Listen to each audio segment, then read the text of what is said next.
क्या आपकी मनोकामना पशुपति व्रत में पूरी नहीं हो रही? क्या आपकी पूजा में कुछ कमी रह जा रही है? कौन-सी ऐसी गलतियाँ हैं जो आपकी पूजा में रह जाती हैं?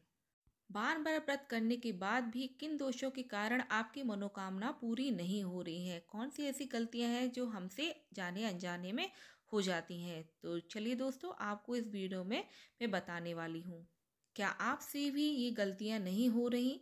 तो दोस्तों, इस वीडियो के साथ आप बने रहें, वीडियो को बिल्कुल भी स्किप ना करें, क्योंकि आप वीडियो पूरा समझेंगे तभी आप अपने दोषों को समझ पाएँगे, गलतियों को समझ पाएँगे कि आपकी मनोकामना पशुपति व्रत में क्यों पूरी नहीं हो पा रही है। श्री शिवाय नमस्तुभ्यम। दोस्तों, आप सभी का मेरे चैनल पर बहुत बहुत स्वागत है। कैसे हैं आप सभी? आशा करती हूँ आप सभी लोग स्वस्थ और अच्छे होंगे। तो दोस्तों, आप सभी लोग पशुपति व्रत करते ही हैं, लेकिन कौन सी ऐसी गलतियां हैं जिससे आपकी पशुपति व्रत में आपकी मनोकामना पूरी नहीं हो पा रही है? जाने अनजाने में हमसे ऐसी गलतियां हो जाती हैं, उन गलतियों के बारे में हमको भी बिल्कुल भी जानकारी नहीं होती है। शिवलिंग पर आप सिर्फ एक लोटा जल अर्पित करते हैं तो शिव भगवान बहुत ही जल्द प्रसन्न हो जाते हैं, लेकिन आप बार बार व्रत करने पर आपकी मनोकामना पूर्ण नहीं हो पा रही है, आपको व्रत का पूर्ण फल नहीं मिल पा रहा है। तो दोस्तों, पशुपति व्रत में कुछ ऐसे विधि विधान हैं जिनको हमको पूरे करने ही होते हैं, बहुत ही महत्वपूर्ण होते हैं, छोटी छोटी चीज़ें होती हैं, उनकी जानकारी होना हमको अति आवश्यक है। तो आप इन जानकारियों को समझ लें, फिर आप पशुपति व्रत जरूर करें। पहले आपको व्रत के नियम ध्यानपूर्वक जान लेने चाहिए। तो चलिए आपको बताती हूँ व्रत के नियम। पहला नियम यह है कि दोस्तों, जैसे कि आप सुबह की थाली में आप पात्र ले जाते हैं, जिस पात्र में आप पूजा का सामग्री लेके जाते हैं, तो आपको करना क्या होता है, पूजा की सामग्री आपको पहले से ही लगा लेनी होती है।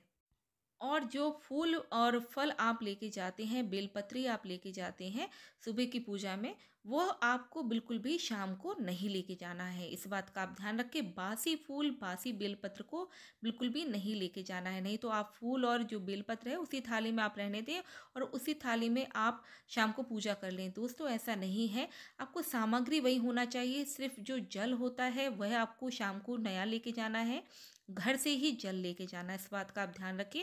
काफ़ी लोग क्या करते हैं, मंदिर से ही जल ले लेते हैं, तो ऐसा नहीं करना है दोस्तों। जैसे कि आप कभी गाड़ी से जाते हैं, किसी भी चीज़ से जाते हैं, लेकिन जल आपको घर का ही लेके जाना है।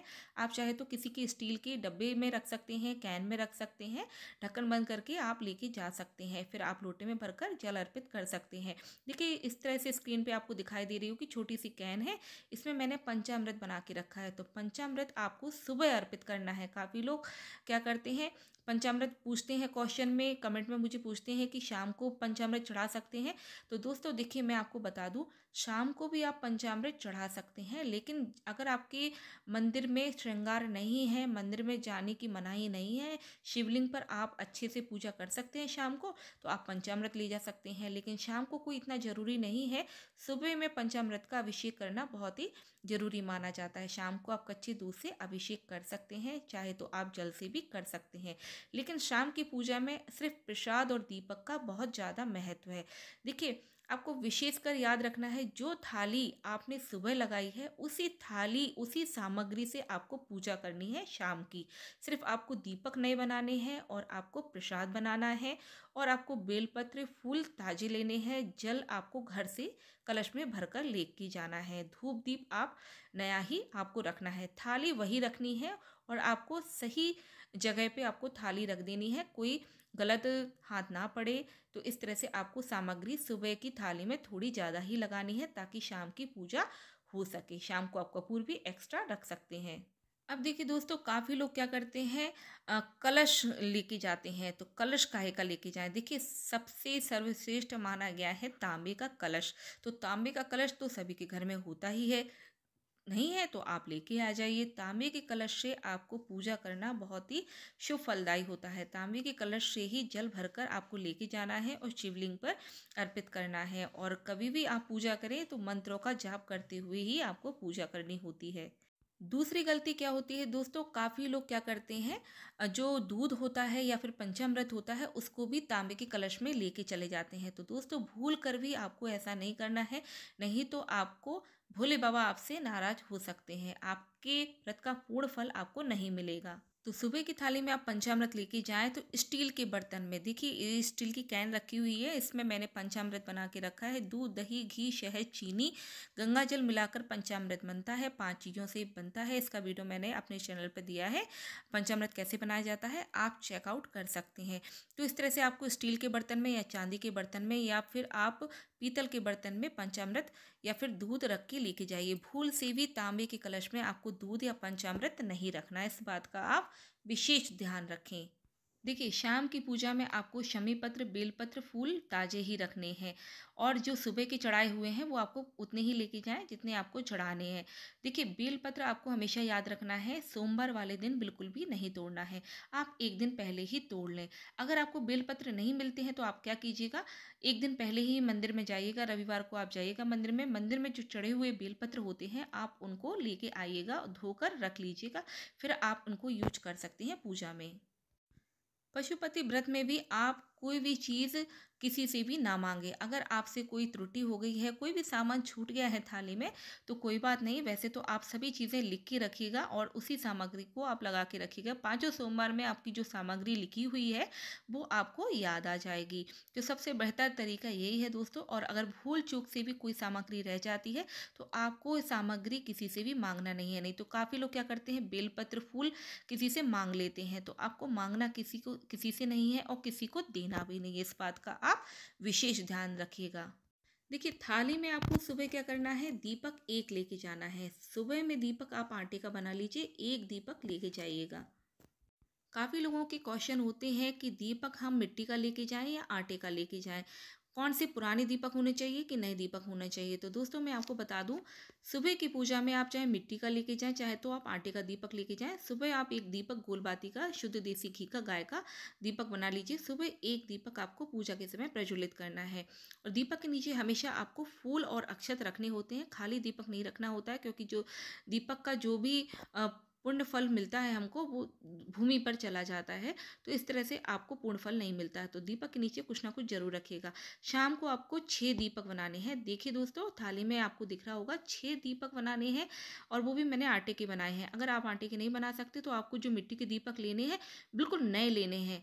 तो नए आप हर बार तो अवेलेबल आपके पास नहीं हो सकते, तो आप क्या कीजिएगा, आटे के ही 6 दीपक बना लीजिएगा। गोल बाती के आपको दीपक रखने हैं, लंबी बाती के नहीं रखने हैं।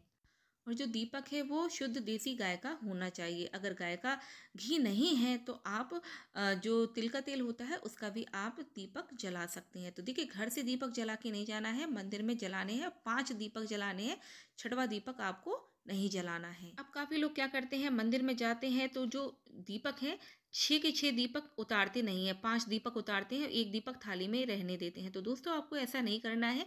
6 के 6 दीपक आपको पूजा करने के बाद आपको उतारने हैं और इस दीपक के नीचे आपको अक्षत रखने हैं या फिर फूल रख दीजिए। तो 5 दीपक रखिएगा और जो 6वां दीपक है उसको थाली से उतारना है और 5 दीपक से थोड़ा सा दूर रखना है, जिससे आपको याद रहे कि वो दीपक आपको 6वां दीपक जलाना नहीं है।